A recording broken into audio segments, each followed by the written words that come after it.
It's news time. Information is power. Be current. The news headline: Igbo presidency will end Biafra. Other agitations in southeast, south-south, Ngige. The news in full. The Minister of Labour and Employment, Chris Ngige, has endorsed the quest by the southeast geopolitical zone to produce Nigeria's next president in 2023. He said if Nigerians make an Igbo man president, it would help to permanently heal the wounds of civil war and end all agitations for Biafra Republic.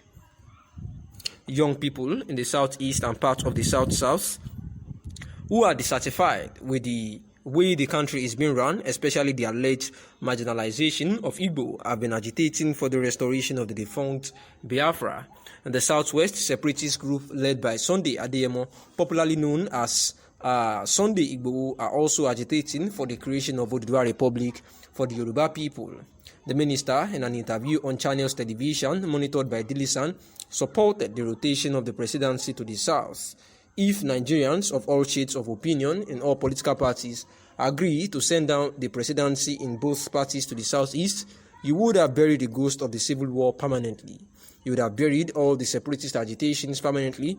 You would have buried all the sins of, no appointment, this and that permanently, and everything will begin to rest. Ngige, however, said that rotating the presidency to the south was a sensitive one considering the issues surrounding it. Why do I say so? I say so because we have a constitution of Nigeria which does not have the issue of zoning and rotation entrenched in it. But that same constitution in section 14 talks about federal character, and that in my establishment of government there must be semblance of everybody participating so that there would not be any perception of monopoly or functions of the office there by the powers there by any section of the country. So that area of constitution, if you extrapolate it, it is talking about rotation. If you extrapolate it, it is talking about zoning, states to the represented government or any government institution. And that is why political parties like the People's Democratic Party now have zoning and rotation. And the APC, we do not have rotation entrenched there, but by mutual agreement, we are zoning. We zone the offices in the party. That's why whenever you have the chairman coming from the north, the secretary will be from the south and vice versa. These are the two effective offices or power in any political party. It means you have accepted the zoning of the country, and that's how our party constitution is. I am one of the 13 wise men and women that drafted the APC constitution. We carried our knowledge from our parties, the PDP, Action Congress of Nigeria, Congress for Progressive Change, and even some portions of the All Progressive Grand Alliance, and fused them to build our constitution. And we did agree as gentlemen that our president, to start with, will come from the north and the party chairman from the south. So that is why I'll tell you it is a tricky situation because there must be a discussion, he said. Buhari could facilitate the release of IPOB leader in many ways, which would impede on the judiciary powers. Ngige said that Buhari can use the prerogative of mercy, state pardon, null prosequi, not to wish to prosecute, and withdrawal of charges to facilitate Kanu's freedom. President Muhammadu Buhari can use the prerogative of mercy, he can use pardon, he can use null prosequi, he can use withdrawal of charges. He knows what is best for the country and for Igbo nation because our place is in turmoil. The southeast is in turmoil economically, politically, and security-wise, he told the Vanguard.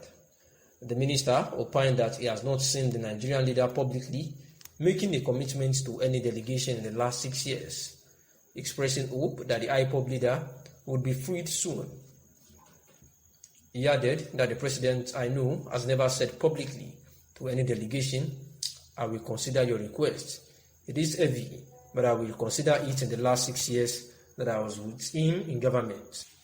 Any attempt to assassinate Nnamdi Kanu will end Nigeria, Uwanize also warns. The Apex Igbo Sociocultural Organization, Uwanize Indigo, has warned against any planned attempt to assassinate the retained leader of the indigenous people of Biafra, IPOB, Nnamdi Kanu, stating that Igbo leaders are the cause of ruse in southeastern region of the country. The group said that federal government wouldn't dare.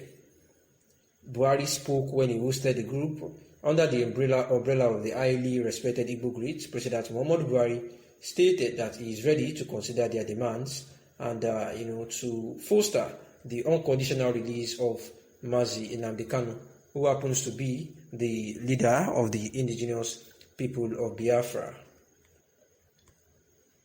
Of the leader of the outlawed indigenous people of Biafra, Nnamdi Kanu. The group had, among other things, pleaded with the president to work out modalities to bring Nnamdi Kanu's freedom. This move had gathered both commendations and attack by a cross-section of Nigerians, and from the president's comment, there has not been a solid yes or no response, as he had explained the roadblocks the federal government may encounter if they wanted to help.